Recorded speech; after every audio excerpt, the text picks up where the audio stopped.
Good morning, everybody. I am extraordinarily nervous. If Debbie was nervous, multiply that by 1,000,000. I also feel very exposed. My natural audience are 4 years of age. My natural environment is very much a school, and yesterday I took the whole school ice skating, which isn't something I recommend, and I forgot to pack anything other than Uggs. So don't judge me on my choice of footwear.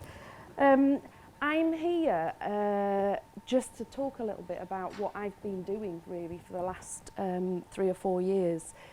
Phonics is something that I'm incredibly passionate about, and I want to explain why it is that I think it's the most important thing that we do in our schools really.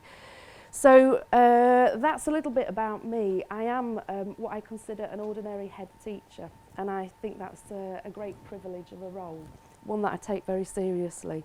I was very lucky. I qualified in 1996, and I went straight into a good school, but on a journey to an outstanding school. And I stayed there for 14 years.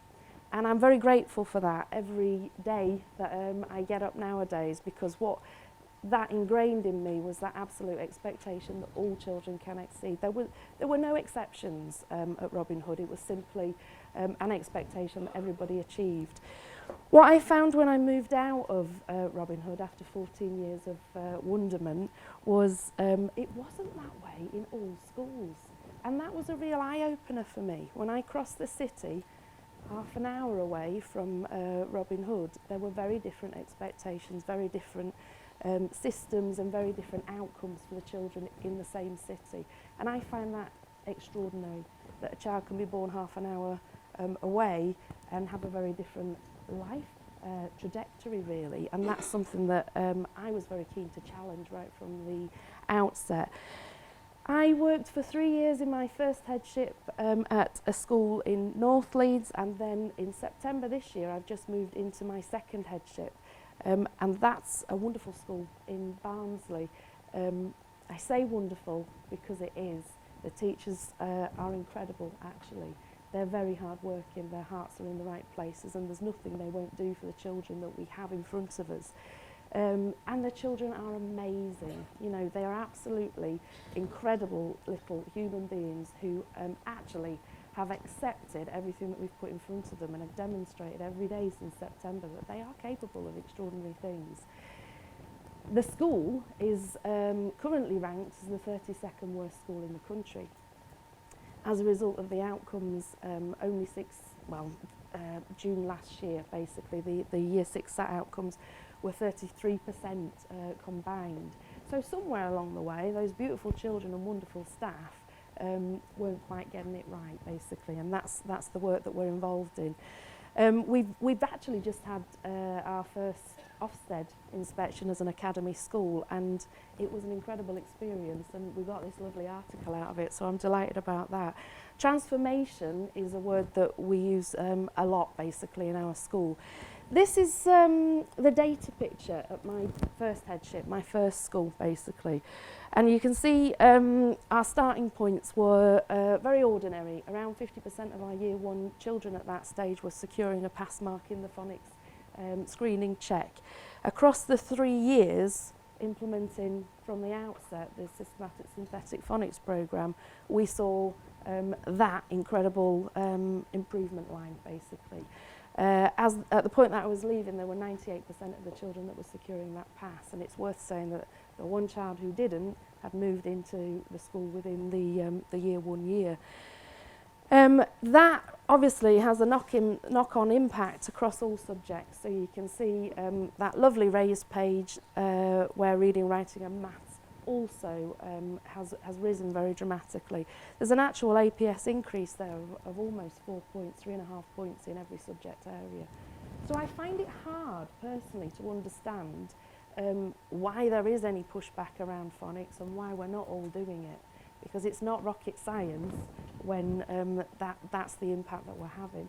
And I also find it challenging where people argue that the systematic synthetic phonics approach is somehow contrary or against the notion of creativity, because it's not.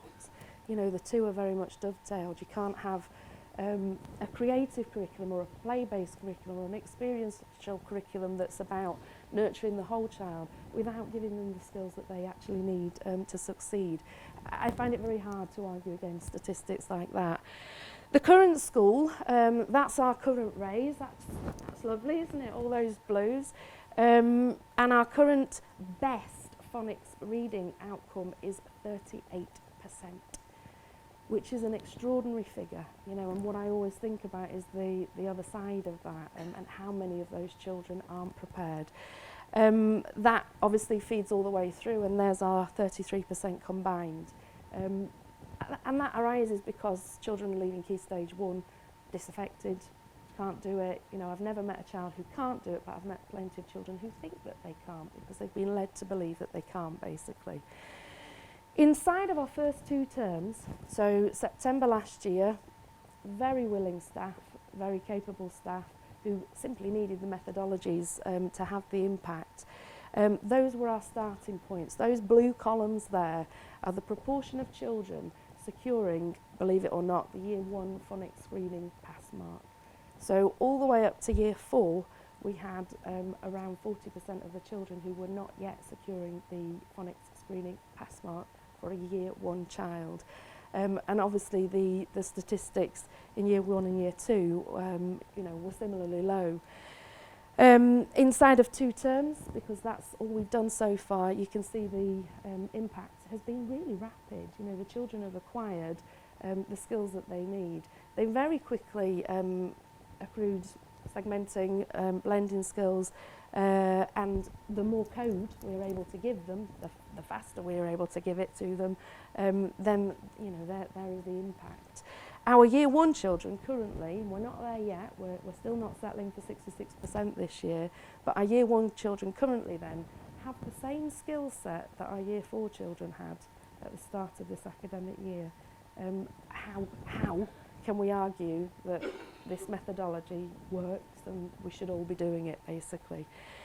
My experience then, stepping out of an outstanding school where expectations were incredibly high, across the other side of the city in the first instance, and working in 2 schools which were both falling into the requires improvement category.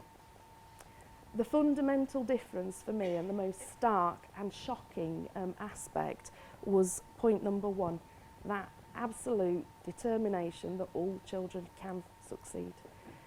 There is an implied acceptance that children won't succeed, much as Anne was saying a few moments ago. If we're accepting, you know, floor targets of 75%, we're absolutely saying 1 child in every 4 will not in our classrooms. As a class teacher, I was never accepting of that. As a head teacher, I'm not accepting of that. And so absolutely, we're looking for 100% of children. And the mantra we have in school currently is, what are you going to do about it? You know, data isn't something that we accept. Data is as a toolkit which we use, basically, to inform our next steps. The summative approach to assessments was common in both schools also, so data wasn't particularly owned by the class teachers. It wasn't necessarily something that they found a useful part of their you know, teaching year. It was something, I think, that was done because it had to be done, and handed over to somebody who managed data in school, who did all of the analysis and the thinking about that. Well, that's something absolutely that is not fit for purpose. Data is not for me. Data is not for Ofsted. Data is for the class teacher and the pupils who own that data. It tells us what it is that we need to do about it. And that has to be linked into daily rigour, daily focus. You know, a summative assessment at the end of the half term only informs what we do next, day by day, and that shifts on a daily basis. We have to be able to respond to that.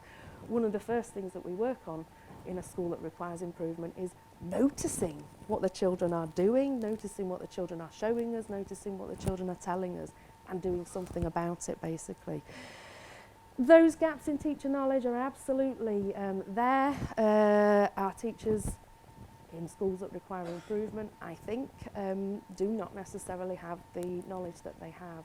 They've all been teaching phonics, they've all been teaching reading, writing for many years, but what they don't have is that complete understanding of all of the many components of phonics. that they're trying to secure in the children. So the incidental teaching and learning, the following through in all aspects of the day. Phonics can't be done in 20 minutes a day. It can't even be done in half an hour a day. It's an all-the-time job, basically.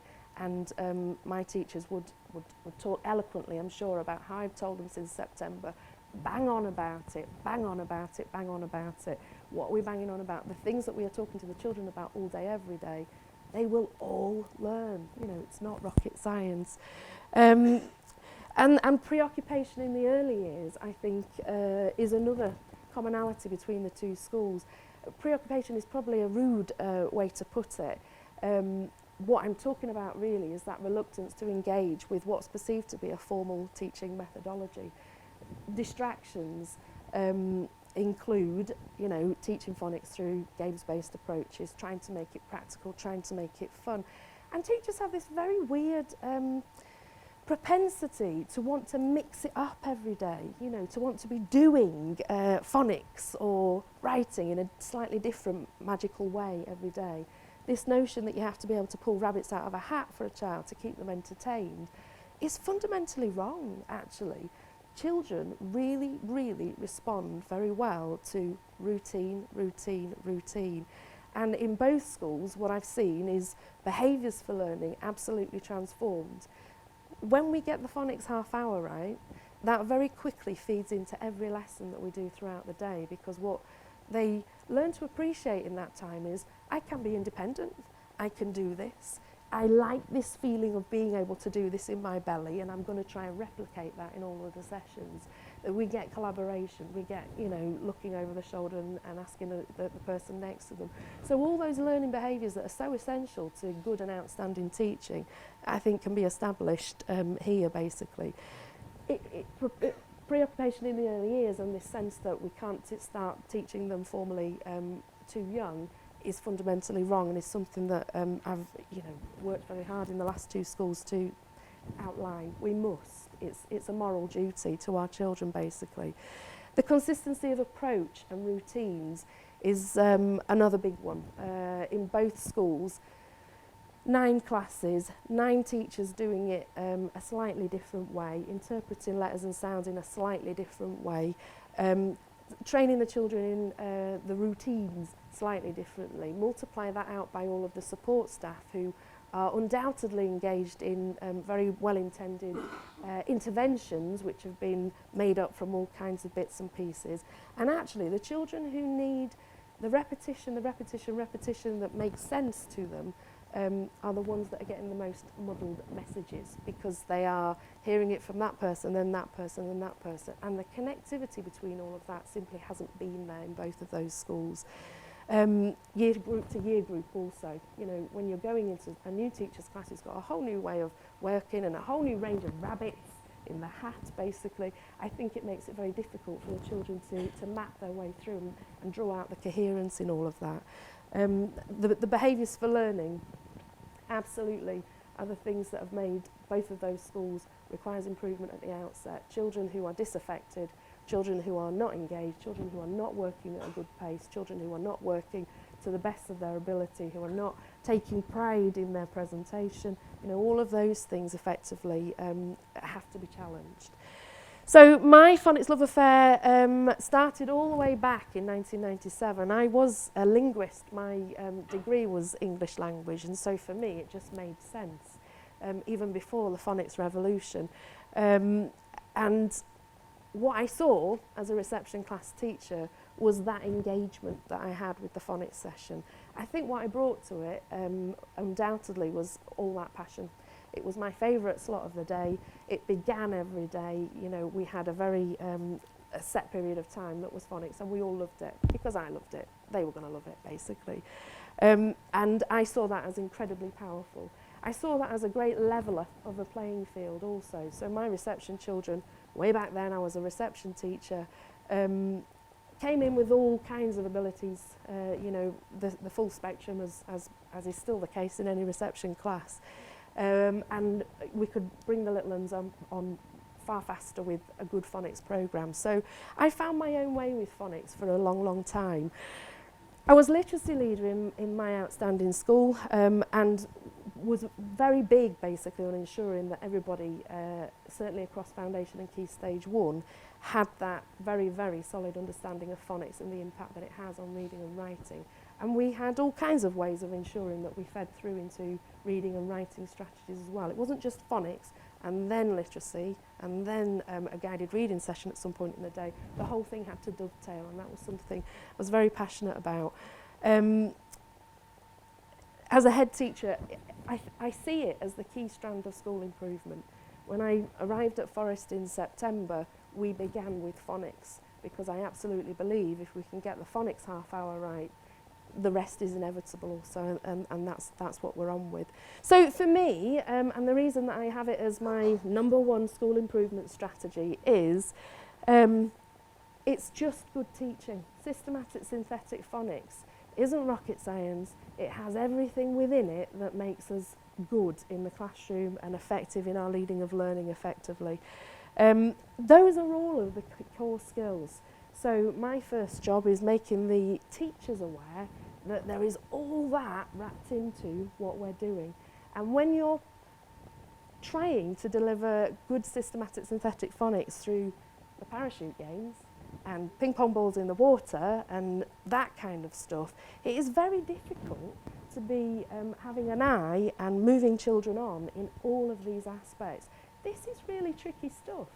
You know, the children are managing all of that within a good systematic synthetic phonics programme, and the teachers and all of the adults in the room, I refer to them all as teachers, have to have an eye on all of that and need to be able to give formative feedback on all of that all of the time, because it's the repetition in that feedback that secures the improvements that need to be made. Absolutely, fluency and automaticity is a key thing that has to be pushed forward, and the speed with which we're working within an average phonics session has to be good. You know, the pace is absolutely essential. On my arrival in September, on my arrival at the Leeds school 3 years ago, the average number of words that children were being asked to actually process within a phonics session was probably less than 5. And that can fill actually a very long period of time if we're doing it through a games-based approach or something of that nature, show me boards. The number of words that we're asking the children to process is actually very, very small indeed, and that's why we don't get to fluency and automaticity very quickly. So the core skills is, you know, that has to feed through all parts of the school day. It's not just a one-hit wonder. Active learning is point number 2 on, I think, what all teachers must be doing if they're leading good lessons. Obviously, the children have to be able to get on and do, and this is a fundamental issue, I think, in the schools that I've worked in that require improvement. Children who are passive, children who are sitting on the carpet, listening, children who are being shown for too long a stretch of time are not having the opportunities that they need to practice and secure the skills that they need. The systematic synthetic phonics programme shifts that dynamic so that the teacher input at the front of the room is very, very short indeed. We talk about teaching around the edges, and that's what our teachers have become very proficient at very quickly. Effectively, throughout the half-hour phonics session, the children are reading and writing for all of that time. So you've immediately got half an hour a day of active reading and writing. The children actively practicing what it is that we need them to do. We're not preoccupied. This is reading, this is writing. You know, there are no distractions, there's no white noise for the children in all of that. And this sense of success is very, very fast. Very quickly at Forest and over at Cookridge, the children were telling me that their favourite lesson in the day was phonics. So there's something in that, and it was all about their sense of success and achievement within that part of the day that meant that despite the sessions where we'd put most time into making them extraordinary, you know, you put all that topic planning together, don't you? You put hours and hours and hours into sourcing the resources that you need and so on and so forth. Our phonics programme is essentially a worksheet. It's you know, a very formal looking piece of work that the children are asked to complete every day, yet they're telling me it's their favourite lesson. That has to come down to that sense of success and achievement that they're feeling. Pitch and challenge is another one. I've already said that the challenge and the expectations for pupils in the schools that require improvement isn't there, and that's something that has to be upped and can be very quickly indeed. But the expectations for pupils also has to be there. We have to set in our mind that they all can and they all will. And we do that through various bits and pieces. In our school currently, there is a phonics half hour. There is a guided reading session throughout the day, which is also very much linked and driven by the phonics agenda. Our literacy session happens within the day, and there's a very strong phonics agenda within that. And some children might even have extra sessions of you know, boosting work. They're very short, very sharp, 5 minutes of this, 5 minutes of that, but it's having that very, very clear, precise focus on which of those core skills it is that that child hasn't yet mastered, which tiny aspect is it actually that's holding them back, meaning that they're not achieving in line with their peers. But the high expectations and the no glass ceilings, there is no reason why any of our children can't succeed.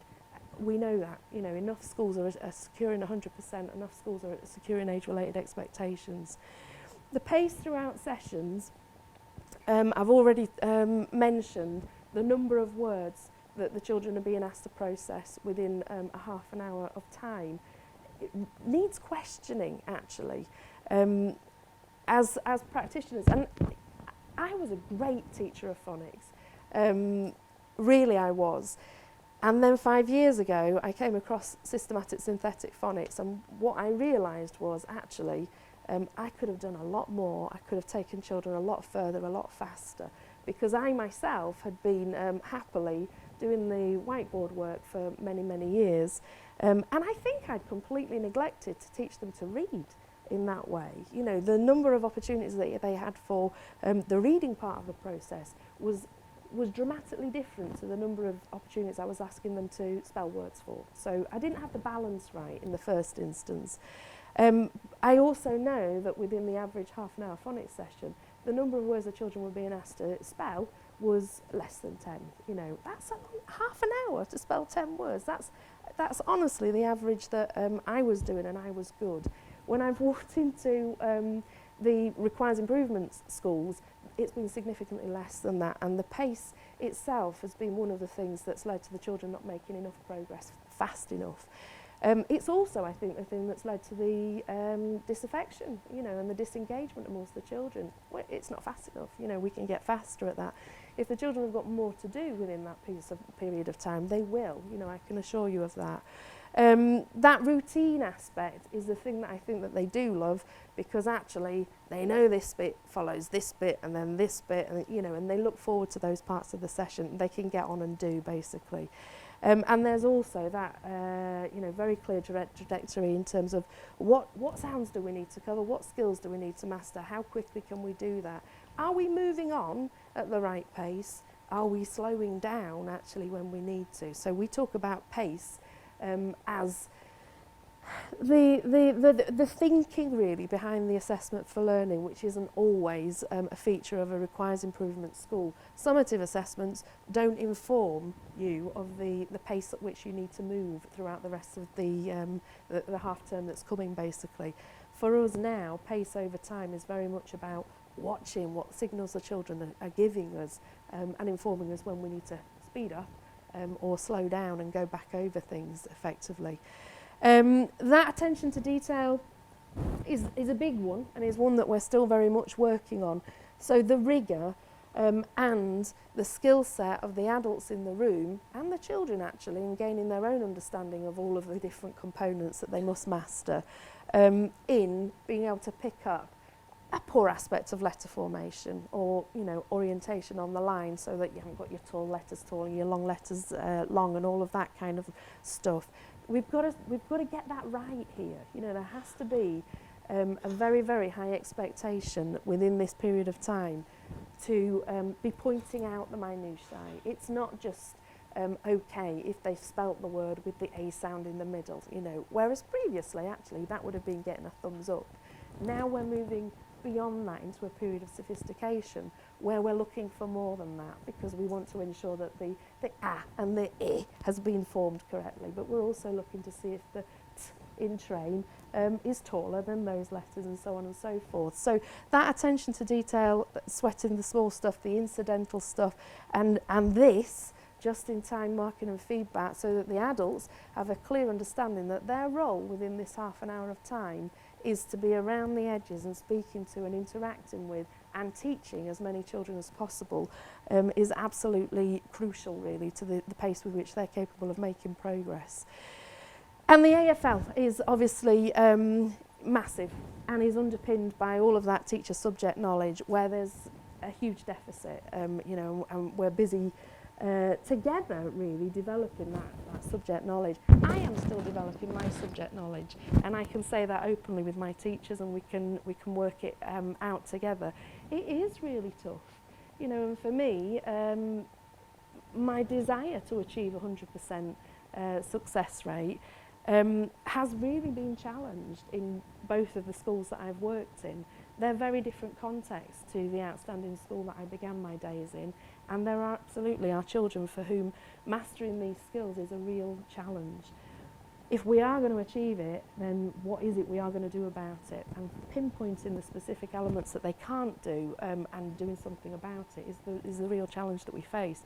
It's the thing that makes it very exciting to get up in the mornings, but you know, it's tough still.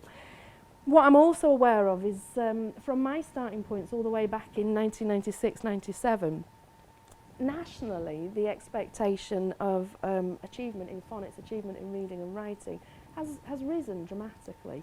My days as a reception teacher all the way back in 1996 were simply a case of going all the way through the alphabet, and when we'd done that we went all the way through the alphabet again. The expectation was really clear for me in my good moving to outstanding school. I just had to get the kids to be able to CVC. It was that easy way back then. It's not now. You know, the children need to have mastered a whole lot more skills. And for me, you know, I'm alarmed that that's what I spent my first 4 years of my career achieving. You know, that was a nonsense, wasn't it? CVC was. Many could do that within the first half term. Many could do that probably before they even sat down on my carpet. But for me, my expectation was that, because the year one teacher was happy with that. Now we're not. So again, you know, those people who argue against the phonics screening and the testing agenda and so on and so forth, I think they've been really critical for us in raising our expectations. As I was leaving Robin Hood, I was reading the Ofsted document Reading by Six, which is very, very old now. But for me, you know, that was a real eye-opener, because there were schools in there that had achieved outcomes that I hadn't actually thought possible. Even though I'd been in a school where we talked about no glass ceilings for all of those years, I appreciated about myself that actually I had thought it was good enough for 25% of our children to be level 3 in Key Stage 1. Yet there were schools achieving 80% or so. So those benchmarks are really critical for us as a profession in moving our own expectations forward. If there are schools with, you know, 60% free school meals is our current contextual information, but there are schools with far higher contextual factors, and they're achieving great results. That's important information for me to have. It's important information for my teachers to have. The 10,000 hours is another thing that we hold very dear at Forest, because I absolutely believe that children need to practice, practice, practice, practice, practice. If we bang on about it, they will master it. I haven't met one yet that isn't capable of doing that if they've got enough time to practice. So it's our job, I think, across the course of any school day, not to lose sight of the main thing. You know, you keep the main thing the main thing. You might be talking about Florence Nightingale, but never, never, never lose sight of the phonic aspects in what it is you're asking them to do. Never, never, never fall into the trap of accepting that it's the afternoon, and so their handwriting couldn't possibly be as good as it is in the morning. because these are the beliefs actually that we bring to what we are doing in the classroom. And I see that multiplied tenfold, you know, in the schools that I've worked in, where we do need to improve what we're doing. We are accepting of the mythology that clouds us in schools. Children are just as capable after lunch, you know. They are, and if we expect them to be producing their best work after lunch, they will do that for us too. Keep the main thing the main thing. Make sure that there are many, many, many opportunities across the course of the day to be revisiting the phonic aspects effectively, because there's no more to it than that. So in terms of impact, besides the data, which I do think is very much a background aspect, that's not the reason I do it. I'm not scared of Ofsted. I'm not really worried about you know, external pressures and consultants coming in and advising me that I'm getting it all wrong. That doesn't motivate me. That doesn't get me out of bed in the mornings, believe it or not. What I love about the job that I'm doing and the work that we have done in both these schools is, number one, the staff. And I see my role very much as one of enabling a staff team. At Forest, certainly a staff team who were very much on their knees. You know, you can't be told that you're the 32nd worst school in the country very many times without having a bit of an impact on you as a practitioner. So their confidence actually has been rock bottom. Right now it's not. So I've got teachers who were looking to leave the teaching profession actually at the start of this academic year, who are now openly telling me, this is the best year I've ever taught, and I just know what to do now, and you know, it's lovely and it's so simple, and I think there was so much white noise before now. So that staff confidence is incredible. And of course I know, right, as my first day as a reception teacher, who didn't know very much and was obviously getting it all very wrong in phonics, didn't matter really, because what I brought was that absolute enthusiasm and passion to what I was doing, and that in itself is a catalyst for children's learning. That's what my teachers now have. They bring that excitement, they bring that enthusiasm, and that in itself moves children forward. The quality of teaching in every subject rapidly improves. So our starting point in September certainly was a real spread, but the biggest majority we have was teaching that required improvement at best. And now it's not. You know, our Ofsted in January, we had a high proportion of sessions that were good. I haven't had time to train and speak about every subject that we're doing in school. Doesn't matter. The teachers are appreciating good teaching is about pace, pitch and AFL, and understanding what the children need next and being given the opportunities to do that and be active in their learning. And that simply petered out into every session that they lead. They wouldn't dream now of running the sessions that they were running back in September, where the children were passive on the carpet and didn't have the opportunities to be doing and showing what they could do, basically. Therefore, the standards in reading, writing and maths have shot through the roof. I mean, the pupil progress that we are sitting on within 6 months is mesmerising to me, actually. Far faster, far greater than my experience in my Leeds headship. It's astronomical. These children have achieved, in a 6-month period, a year and a half's worth of progress, at least. Some have achieved far more than that. And the momentum is there, you know, like I say, they're enjoying the feeling of success that brings, and so that's going to continue to climb, I think. This is a very significant factor in both schools. Where the sessions lacked pace, then you got behaviour issues, and that the turnaround in the behaviour is massive also, where you've got children enjoying success and the pace of learning, good quality lessons. Obviously there's an impact there. It's more than behaviour incidents though. It's not just that they've stopped hitting each other, which is always a benefit. It's about their behaviours for learning and the independence and the confidence and the will to do their best, actually, and the impact that it's had there. Their motivation, their achievement and their faces and appreciation of that is very dramatic. Parental engagement also, you know, the systematic synthetic phonics programme is something that we've shared with the parents. The parents are beginning to understand and appreciate, but actually more than that, they're talking about what my child can do now. They're having conversations and they weren't previously. Those are two asides. the attendance and the punctuality was also an issue for us that was keeping us in a requires improvement phase.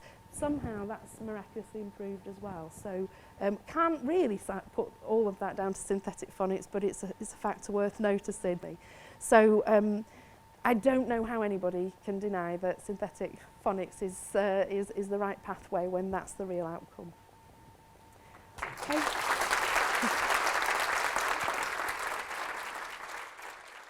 I wonder if you could tell us a little bit about what did you do to empower your teachers within the schools that you worked in? What support did you give them? What programs or I so burnt on? their cupboards and I gave them the resources that they needed, because my teachers in both schools were disabled. I couldn't teach reading with the resources that they were being asked to teach reading with, and I'm very good. So absolutely, you've got to get the resources right. So putting the phonics programme in place and giving them the resources that they need unlocks them anyway. It stops them Googling and finding resources, and that's how you get that eclectic kind of approach to how we teach phonics. Sparklebox, you know, and all of those resources that are available online. A good reading scheme that matches what it is we're trying to achieve. And both of those things actually a massive catalyst for teachers' subject knowledge anyway. I'm not reading those things out loud. You know, there's a real expectation that teachers are finding their way through those resources and developing their subject knowledge, and I found in both schools they're very, very capable of that. The expectation that the phonics is done in that way and that it follows through here, yes, there's training early doors to make that clear, I suppose, and give permission, because actually for some teachers it was simply about giving permission. It is okay to put the ping pong balls away and sit the children down. That's fine, actually. That will achieve what it is that I know that you're desperate to achieve, because for some teachers there are frustrations really and mixed messages around what the expectations are. So I think those two things, resourcing and permission, is critical.